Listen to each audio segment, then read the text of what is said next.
Ngayong araw nga, ito na nga ang aming ikatlong vlog ni Leng. At ito nga ang mga nangyari. So, day 3 na nga ng vlog namin ni Leng. Tulog pa siya kasi siya yung gumagawa ng content namin dun sa isa namin page yun, dun sa Leng's Passion. Kasi natutulog siya mga around 2 or 3 na yata ng madaling araw. Tapos ako kasi, natutulog na ako ng mga 12 or minsan 11. Yun nga kasi, gumigising ako ng maaga. Kasi si Leng din naman sanay gumising ng maaga eh. Kaya ginagawa niya, late na lang siya natutulog, tapos doon na siya bumaba. So share ko lang din guys, kasi nagsuggest ako sa kanya na gawin na namin content doon sa Leng's Passion nga, na gawin niya na yung mga content na i-upload niya is nakakatawa or entertainment. Tapos dun nga, di naman kasi pwedeng ako yung gagawa kasi siya yung kilala dun sa may page namin. Siya yung, kumbaga parang siya yung muka ng Leng's Passion na si Leng nga, Leng.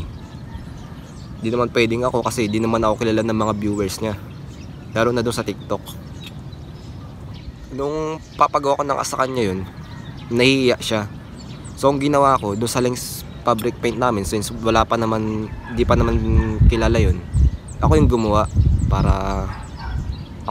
ng yung mga parang medyo awkward na mga video nga. Kasi nung sinumulan ko nga, tas nung nakita niya na, yung parang nagkaroon siya ng confident na gawin din.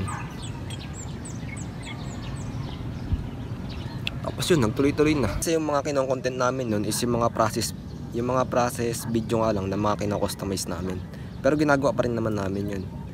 Pero kasi sa mga, yung sa ganun nga, sa mga yung nakaka-entertain or nakakatawang video is parang ganun yung mga gusto ng tao ngayon. Pero kasi yung ginagawa namin is meron pa rin target na audience, yun nga yung mga artists. O halimbawa na nga lang itong isang video niya, kadalasan nangyayari sa amin to na pag nag-send kami ng yung mode of payment, bigla na lang nawawala yung nag-i-inquire. Pero normal lang naman yun. Tapos yun, marami nakaka-relate ng mga artist na katulad niya or katulad namin. Kaya marami pa rin nahuhook na audience. Tapos yun, basta di ko maipaliwanag ng maayos. Tapos ngayon, kung ano na yung ginagawang content, kahit ako nabibigla na lang doon sa mga content na ginagawa niya eh. Unexpected talaga eh. Nagbunga naman yung ginagawa niyang yun.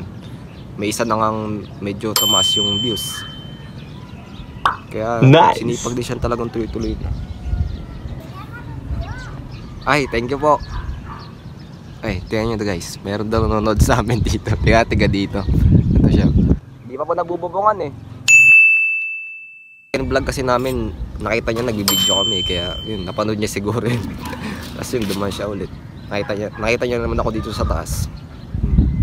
Dito kasi sa taas, kaya dito ako nagbibideo, lahat sila doon tulog pa. Eh magsasalita ako ng mga ganito, maaabala yung pagtulog nila. Tsaka gusto ko yung view dito, tingnan nyo. Diba? Tapos nagkakape.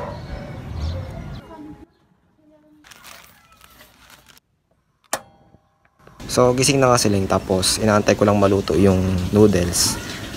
At yan, mamaya atin kami ng online healing mass.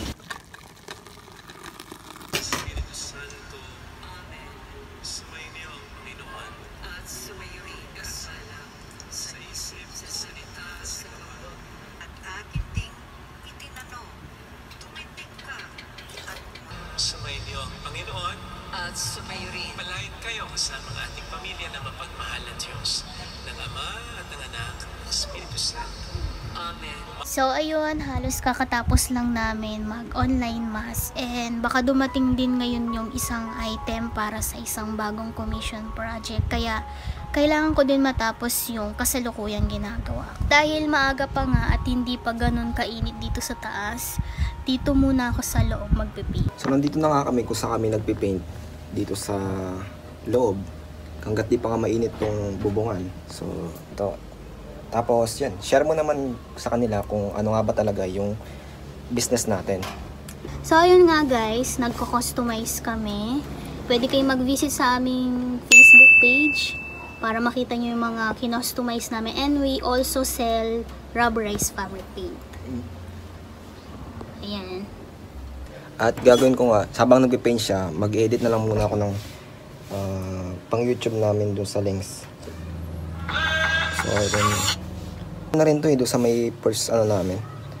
Sa first vlog. Kasi.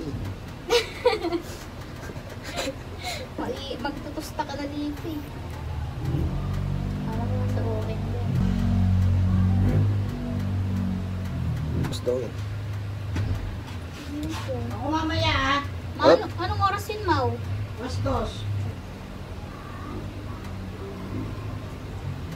Yun guys, mainit na nga dito. Tapos bababa muna kami kasi kakain na rin kami maya maya. So yun, pawis na pawis ako guys kasi init na nga.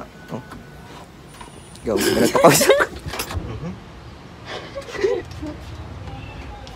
Uy, sobrang dami naman. Parang pawis na pawis.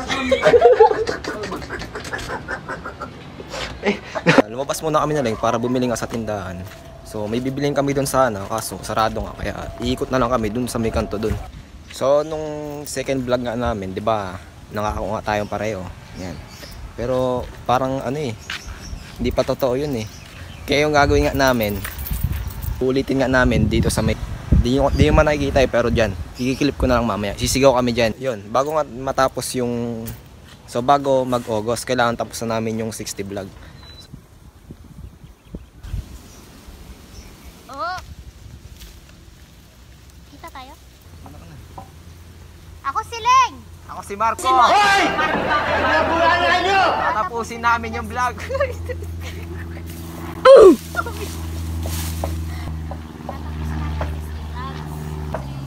Tatapusin namin yung 60 vlog bago mag-August.